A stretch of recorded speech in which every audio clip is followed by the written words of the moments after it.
history, and many other topics. Principle and Mechanism Capital. Shu Yao Kong, I hope I didn't butcher that.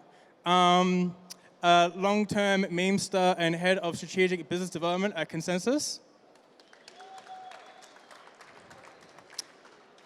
Moshe Malawach, is that hopefully correct? My French is terrible. Even though I'm here, I haven't learned a word. CEO of Aleph.im.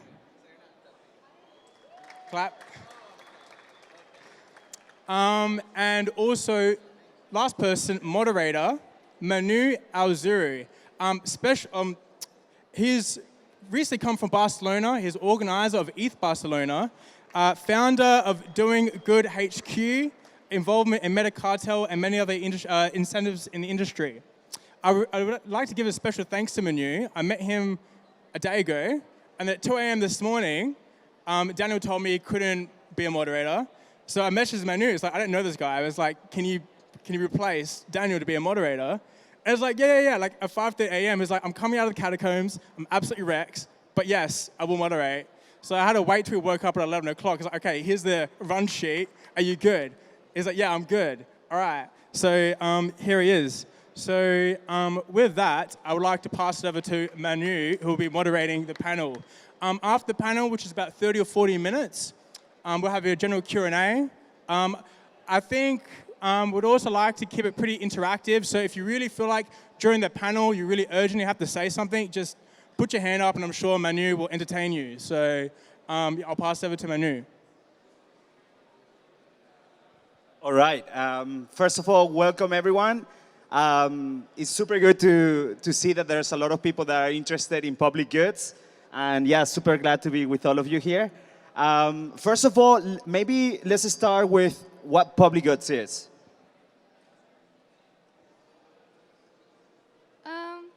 Maybe I'm not the best person to describe. Yeah, not Daniel. Paul actually described it pretty well. It's classically, it's considered things that are non-rivalrous, goods and services that are non-rivalrous and non-excludable. And I think in the crypto space, we really focus on the non-excludable part.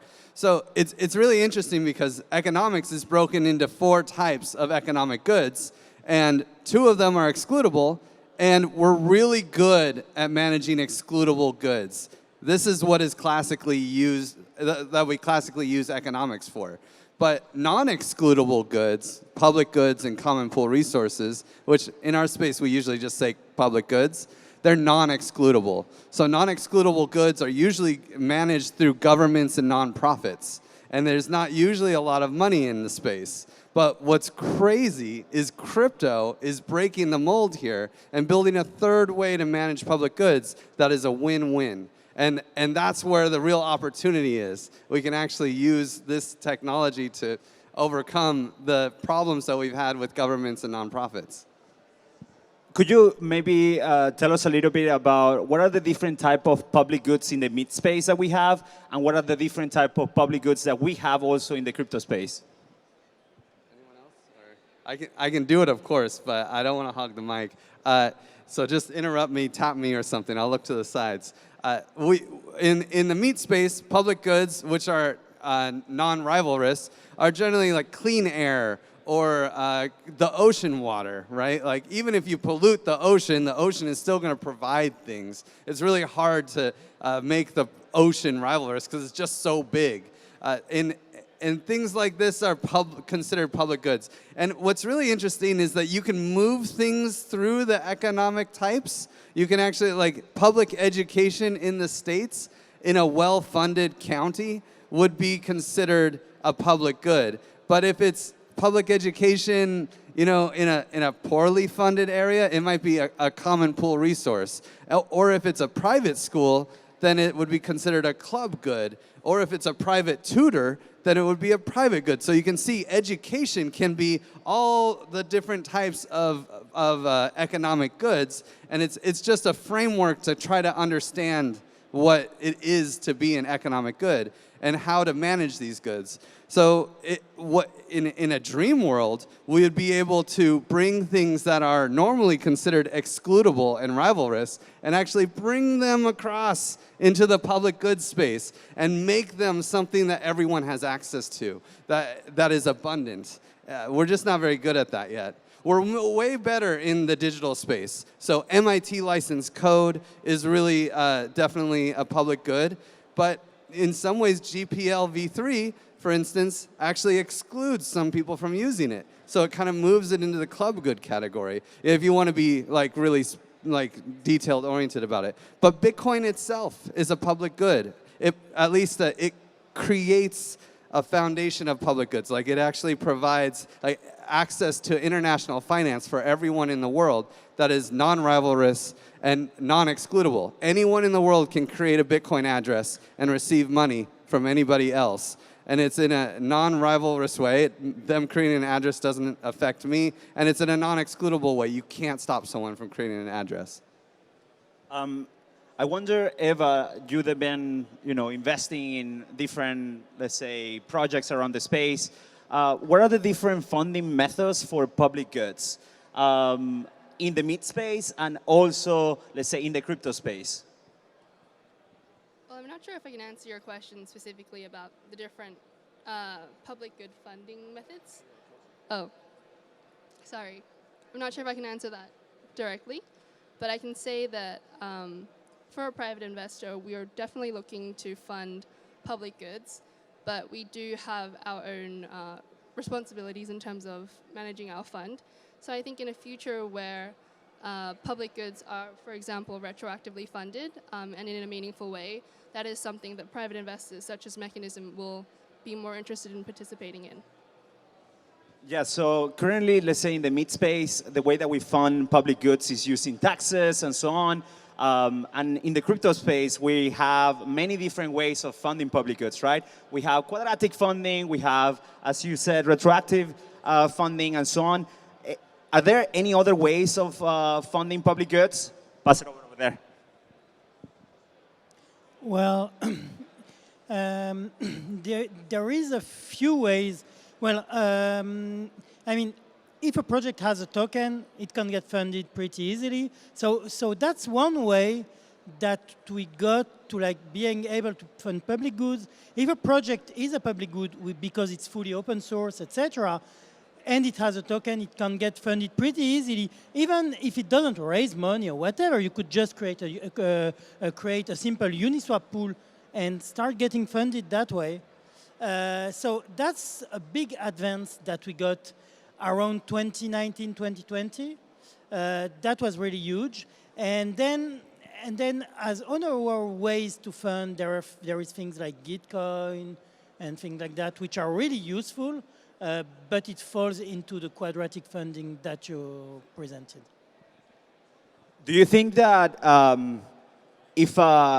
let's say if a product has a token and you need to have a token in order to use that product, is that a public good? It all depends on how it's how it's built.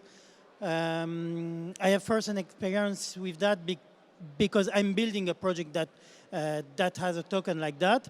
The thing is that it's nodes for a network, and to use the network, you need the token. So it's not fully a public good if you see it that way, but you can just have your own node on your computer and use it. It's open source. And for that, you don't even need a token. And if you have friends who are okay with storing your data and doing your computing, you don't even need a token either. The token is more like a currency. So it's still a public good because everything is released open source, and you can just host it yourself or have it hosted by friends. So in that case, yes. But in many other cases, sometimes no. If it's a token that restricts access only to those who have a token, then definitely probably not. What about communities that are kind of like gated communities that have a token and that actually need you to have the token in order for you to participate and contribute? Is that could be considered a public good even though maybe the technology is open source? So I think token is, I mean, there are different formats of token, right? Like some tokens are you're using to get community to do something that's perhaps even better. And then there are other tokens that ties to identity, which I think is a big area in public goods. So I think about token more as the utility, and the way you're using the token determines whether it's public goods or not. And the other thing, I think it's probably not like black or white. Sorry, I keep looking at you because I think you're the expert, but like when I did a little bit of research, right, around public goods, and for me, it feels like there are different shades of public goods and different stage of maturity, right? Like sometimes, like in a crypto world, the token is there to facilitate effectiveness, to reduces negative externality. So that is a little bit of public goods. It's not like entirely a nonprofit, but it adds a lot of value. So like when you were asking me the question, like whether token gated is public goods or not, I think, if it helps or is a positive step toward something that's good, then like it's definitely something that needs to be encouraged. Yeah, I was asking this question is because, as Paul was mentioning, public goods, are non-rivalrous and non-excludable. So sometimes people might feel that they're being excluded because they don't have access to the specific token, right? So yeah, maybe the way that we can define a public good is that you can come and access, you can come and and actually contribute, and you can come and be part of the community and so on. And yeah, I'm wondering, why do you guys think that DAOs are well positioned to, to be leading the way through public goods? Well, I think just adding on to what you said, projects can become public goods, but it could be a process as well. So whether it's token gated or not doesn't necessarily make it a public good or not. And I also wanted to add that what you were saying about how tokens could be very creative. I think it's the same case with like non-fungible tokens as well in terms of funding public goods. So an example that comes to mind is Pleaser DAO. They funded the Tor project, Tor browser, for anonymous and safe browsing, $2 million just by buying an NFT. And through that process, there's like a lot of different creative things you could do with that. For example, you could fractionalize the NFT, you could have inflation without NFT, and then you could consistently pay the Tor project over time. And then to answer your question on DAOs, I think just in general, DAOs are rethinking how we do work and how we fund things. And I think DAOs are best positioned because they're kind of starting from scratch. And then rethinking a lot of things like public funding and public goods funding and other, actually everything else. DAOs are just trying to innovate. I wonder if, if we say that public goods are non-rivalrous, how can we have innovation? Because usually we say that innovations comes with competition, and we've been burned in this type of mindset. How do we change that mindset? How do we create things that, maybe there's some sort of rivalry, but it's actually for the benefit of humanity or for the good? What's your take? So at its face, there really is no competition in public goods because you're literally trying to create abundance for society, right? You're trying to create something that everyone can have so everyone benefits. There's really no reason to compete. And I kind of I like this term co-opetition, right? This is a term like in hackathons, everyone, if anyone here has been to a hackathon, if you haven't, there's probably one in Paris this week, but people are competing for bounties. They're competing to win, but when they talk to each other, that's one aspect of the game, but they're also cooperating. They're there to learn. They're there to improve themselves and meet people and network. And so that's the other aspect of the game. So you have this cooperation, but you also have competition to bring that innovation, right? You could think of nonprofits as competing for donor resources. Nonprofits are all providing public goods. That's why they have trouble getting funding. But they're still competing for donors. So it's kind of, and yet they still cooperate a lot. So you kind of see this. I think we need to look at the nonprofit space to judge how to manage public goods, and we'll learn a lot. I started a privacy nonprofit a few years ago, and it was a complete disaster. And I felt this pain because it's extremely competitive. There's very limited money in the social impact space, and I mean, compared to a lot of people here who get like millions dollar funding from Mechanism Capital in crypto, it was like you're fighting for like $5,000 from some sort of foundation. But I think competition is actually really helpful. Like it forces you to just to be better. Like whether there's a business model or there's a better way to manage. Like I think in the DAO space, right? Like competition pushes DAO beyond the limit and think about how to better govern, how to allocate tokens. I think the collaboration there is for the entire industry. I think that shared mission is really what unites a lot of us. But I think in the traditional Web2 ecosystem, competition was fierce, but was helpful. So I just want to share that. Yeah, I agree that competition is actually good, you know, because people see like what other people are thinking. And however, I believe that we need to create more incentive models for people to actually collaborate.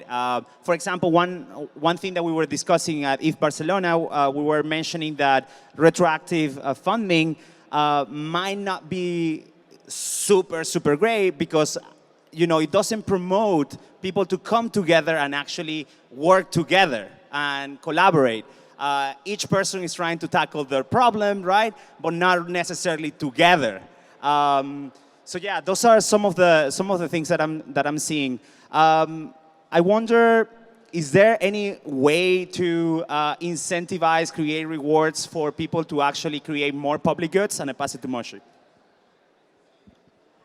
Well, just first to like add to like the previous subject on competition, I think that there is something that isn't really taken into account, which is the embrace and extend philosophy, which has been created historically in the software world by Microsoft against open source. Like the idea is that you start taking something that exists, you change it, and then you denaturate it. You break its own model.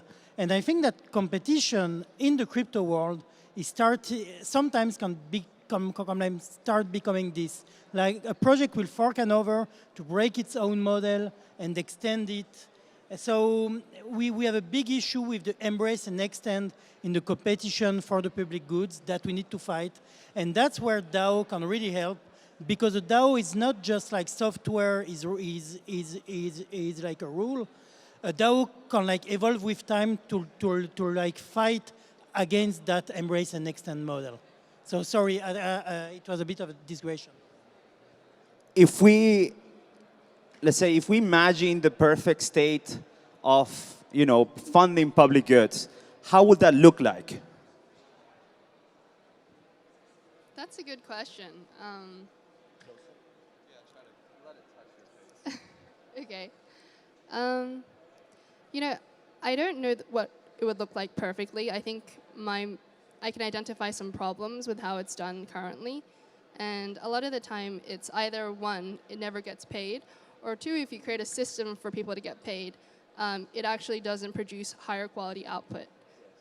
So, I don't know, that is a problem. I don't know if you have a solution. Well, I mean, getting there is hard, but I do have, in an ideal world, you would be responding to public demand for the public goods, right?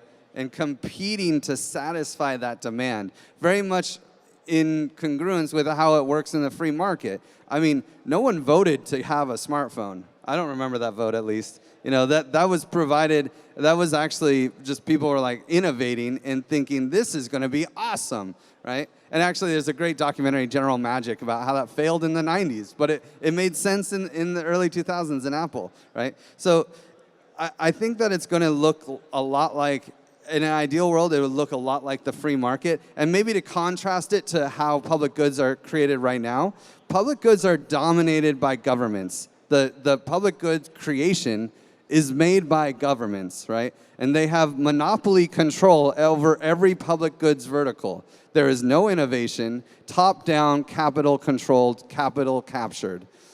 In an ideal world, it would be bottom-up, it would be innovative, there'd be space to be creative with solutions. There would be a lot of competition to provide the public goods that are in demand. They would be of high quality because they would be responding to demand. There'd be fast feedback cycles. You wouldn't be voting every 4 years to decide how public goods should be created, if you vote at all. It would be responding quickly to demand because there would be some kind of win-win incentive model. And that's the biggest piece. You know, in the free market, we have this invisible hand, they say, right? Like the coordination I saw this in my buddy Willie's speech at ETH Barcelona. Thank you for the event in ETH Barcelona. Where's the grass? We're missing the grass. No, it's like Milton Friedman, I think, talking about the pencil, about how much coordination was required to grow the wood for the pencil, to mine the graphite, to grow the rubber trees for the eraser, to get the metal, and then put it all together in a product and actually distribute it to consumers. All of that happened because of alignment of incentives. It didn't have to be top-down controlled, like, you grow the wood and you mine the graphite. No, you know, it just kind of happened because it was in everybody's best interest all along the way. But right now, public goods is like the exact opposite. Donors and taxpayers pay the money, governments top-down spend the money and say it's going to happen like this, coordinate it and push it. There's no innovation, and basically everyone feels like they're losing. The governments just provide enough public goods so we don't have a revolution. You know, it's a pathetic state of affairs. We could probably do anything as long as we create the right incentive models for providing public goods. It almost doesn't matter how it turns out. What do you think that incentive model should look like? So if it's bottoms up, if people are paying for it, isn't that just it's not a public good then? Right now, people are paying to govern the distribution of public goods. This is a clear model that is working in governments today, right?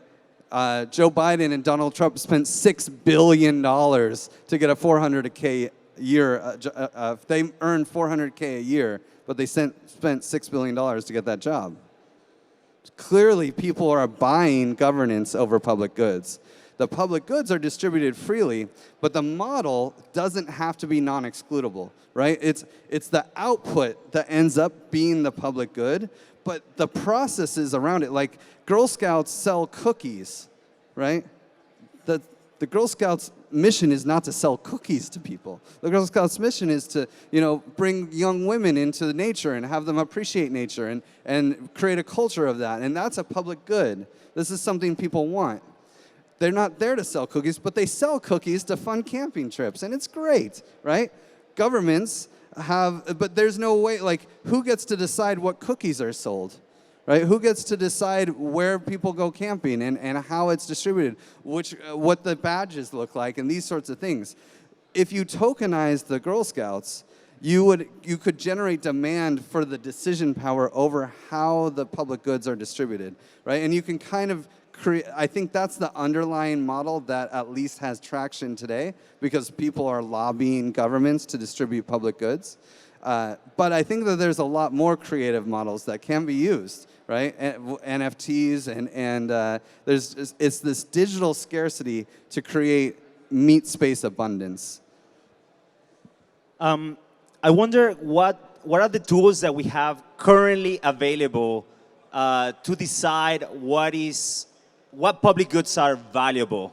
And I also wonder, how do we define what valuable is? Because what I might consider valuable, you might not consider valuable. So how do we first come together and then use those tools to actually fund public goods? And I pass it over to you. God, this is harder than any exams I've had. This is like, the design space is huge.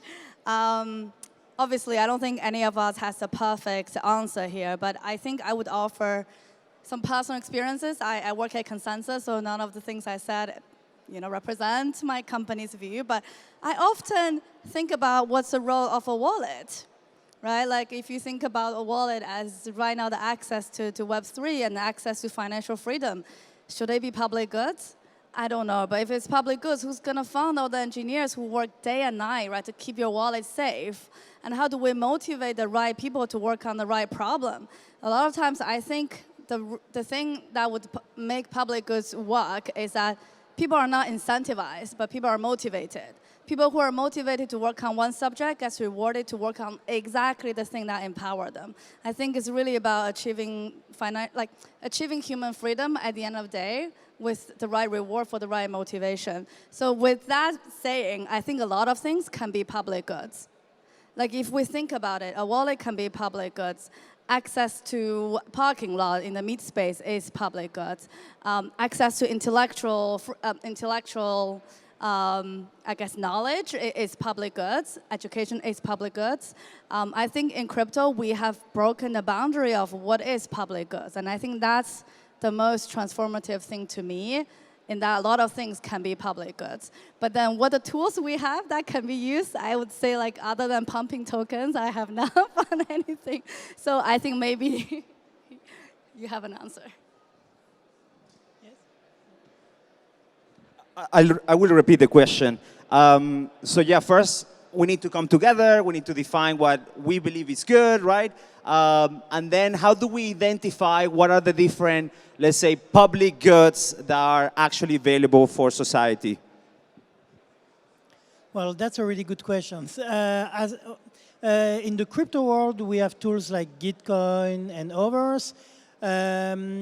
For open source, you can see which projects are the most used, but then it doesn't mean that it would be the most relevant to fund. Sometimes you have projects that are used by everyone and that people just forget about. It's the case of a lot of NPM projects, for example, that get forgotten, and when the maintainer leaves, the project is broken, and the whole ecosystem suffers because of one project. So in open source, I think that we should try and find which are the actual projects that are the most used, which one are we depending on, and obviously it's also wallets in the crypto ecosystem.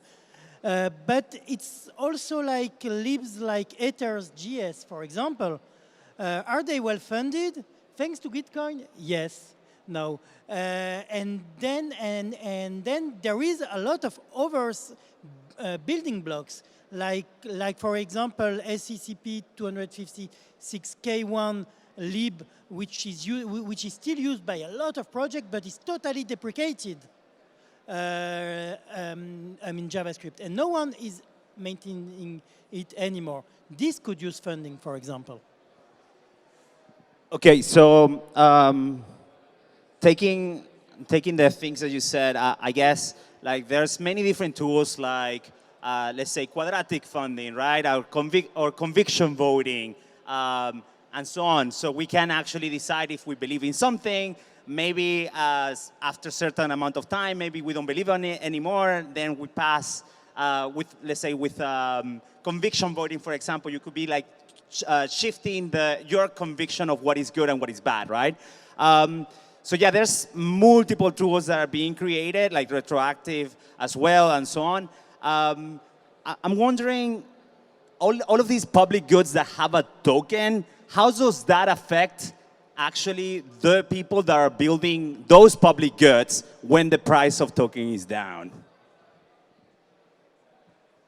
I mean, I can talk whether it's a public good or not. When you have a live trading token, it's probably one of the worst things for builders to build with. Your community is constantly hammering you about your next launch, and it's not so much about building what's long-term the best. It's like ship now for price to go up now. So regardless of whether it's a public good or not, it's a very difficult process for the people building it. And I think almost everyone that's like done a fair launch, which was really popular a year ago, had a really tough time building with a live token. Yeah, because fair launches were like no cultural build. You know, it's like if you want to create a token, okay, well that takes 5 seconds, right? It's one block. It's really easy to create a token. How do you distribute the token? What is your mission, vision, values? Did you build a culture before you launched that token? Because now you're going to be, you know, controlled in many ways by that culture. And the culture of the token holders, if it's strong, oh, it's great. Like, you know, Giveth, we have a token, and the price has gone down a lot. Of course, bear market, right? And we launched in, like, at the top of the bear market. It was a airdrop. No, we never sold tokens. But we don't have people in our chat room, like, saying, when number go up? Why the give price go down? No, I've never seen that. I've never seen that once. I mean, it happened at the beginning, you know, but our culture powered through it. So I think it's really important that when, especially if you're creating public goods, that you don't just focus on token mechanics. You know, anyone can use the same mechanics. It's just a computer program. You know, it's stuff on the blockchain. But what is the culture of people that are using it? You know, what are the cultural tools that you're using? How are you developing the community? It's beyond the token. It's more about the people. I think that's a really good point. I think the hard part about talking about public goods in crypto especially is because the predominant culture is how do I make the most money? It's very capitalistic, and I think that's what makes this conversation so hard. And also all the brightest minds are not thinking about how do we fund public goods. They're thinking about how do I make the most money, because that's the pervasive culture in crypto. I'm sorry, I just really want to jive off that because there's so much money in public goods, it's ridiculous. So much money. Governments are spending trillions of dollars. The market cap of crypto is like $1 trillion. The US government spent 10 a year. Spent, not invested, burned $10 trillion.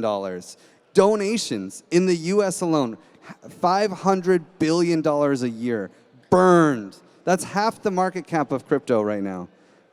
It's such an opportunity, that it's such a huge space. It doesn't seem like there's something there because it doesn't like make a lot of sense in your mind because you're so used to the scarcity economics.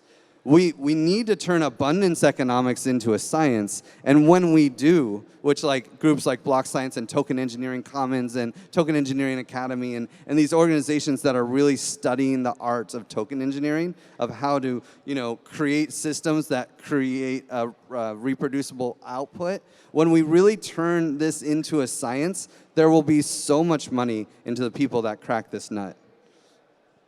Yeah, you're totally right. Actually, the United Nations says that over $5 to $7 trillion are needed every year in order to achieve the Sustainable Development Goals. So yes, you're right. There's actually a huge market, a huge opportunity when it comes to public goods and, you know, everything that is affecting us humans. So yeah, I think that's it for today.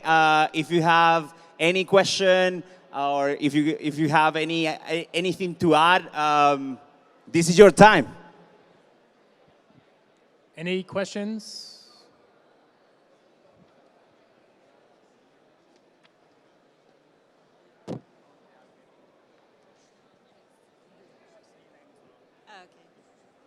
Hi. Hello, everyone. Thank you for this great panel. My name's Paige. I'm co-founder of Frontier DAO. So I was wondering, you've spoken of a lot of really interesting things, education, air. What about energy? How can we turn this concept of public goods on the blockchain towards solving our energy crisis? Did you guys hear that? Yeah, so that's actually, I think, a really good question because energy right now is privatized, right? So it's not really public, and people extract value by owning the resources, right?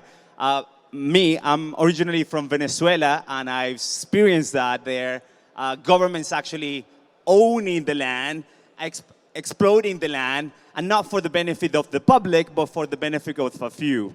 So yeah, I still think that the way that we can have energy as a public good is first making it open, and it has to be owned by humanity and not owned by individuals and owned by corporations. It has to be owned by humans. And yeah, that's the difficult part. People don't understand what being owned by humans mean because no one has figured it out yet. So yeah, I think that that's like the main problem with that. However, like we are coming up with solutions that enable us humans to have ownership of things that should be public. But yeah, that's my answer. Probably someone else has another answer. Anyway, no. I think that there's a lot of opportunity with solar panels. I mean, it's if you could create. The problem with power, I used to be a chemical engineer, actually designing power plants back in the day before crypto. And distribution is the challenge, right? And the distribution network. But being able to have decentralized power generation everywhere is the opportunity that we have. Now, how do you build those systems? How do you get the culture and the token economics right? Hey, lots of people should try. Let's benefit, because if we can make energy and power a public good, oh my God, the benefits for society will be outrageous, right? If everyone just had access to charge their phones and to, microwave their food or whatever they need to do, man, our standard of living would be much higher. Do you guys have any answer to that? You're good? I'm just very pessimistic about the energy thing. I used to live in Nigeria. It's an oil-producing country, and then the entire country was contaminated because Westerners come in and exploit all the oil and just destroy the entire country. So I think there has to be very systematic political change in lots of parts of the world to solve energy. It's not as easy as build a crypto ecosystem and things will get solved. I think it's very deeply rooted in the political. If anyone else has a question, raise your hand, but I want to jam off that. Because I think if we can crack this nut of public goods in the crypto space, we will get that political change. Right now, we have governments that control almost every square inch of this earth, right? No one wants that. No, this is not like we need that. It's that we demand public goods, and governments are the only ones providing it. Well, they're the best solution we have. How shitty is that? If we want political reform, we need to find better ways to provide public goods for society. And I think that there's a lot of opportunity in starting small and, not trying to do solar generation for the world, but just try to do it for a neighborhood. And oh my God, hey, you started a token with a bonding curve. It has liquidity. It has good token economics that can scale. And then people really like having free energy in that neighborhood. Yeah, sure, it's only for the rich neighborhoods or whatever, because they will buy the tokens and control and be able to contribute to the economy. But you start there. You start where it's easy, and then you scale it. And okay, this neighborhood has solar panels everywhere and no one's paying for electricity. Oh my God, that's so cool. This other neighborhood over here wants it. Well, they can only get it if they buy the token. And now the people who started this up, it's almost like creating a venture capital model for the creation of public goods, right? Now the people who started it up, their tokens that they got, they're going up in price because this neighborhood wants it, that neighborhood wants it. All of a sudden, a small local government is saying, hey, we'll fund you to do that in our neighborhood too, right? And now you're getting government funding for doing this. I think the magic here is, if we do this in Web3, if we can create public goods-focused economies, they can be the Trojan horse of political evolution. I would say evolution, not revolution, because we can do this slowly and just let governments fade away, because the top-down control structure for public goods is not as efficient as a bottom-up one. I think there's a lot to cover when it comes to public goods still. We are very, very early, and we can see it here. I hope next time that we talk about public goods, there's more people that actually care about public goods, because that's why. That's really the problem that we have right now, is that people don't care. People don't care about public goods. People prefer to care about a monkey picture rather than public goods. And that's the reality that we live in. So first, we need to have a shift of mindset. As you said, we need to live in a world of abundance. And, you know, it's hard to get there when you're actually fighting for food and you're fighting for, living, let's say, a decent life. But yeah, it's our turn to actually create something that people value. And I hope next year, I hope if we're invited again here, there's way more people that actually care about public goods, because that is what is going to change humanity and not monkey pictures. Thank you. Cool.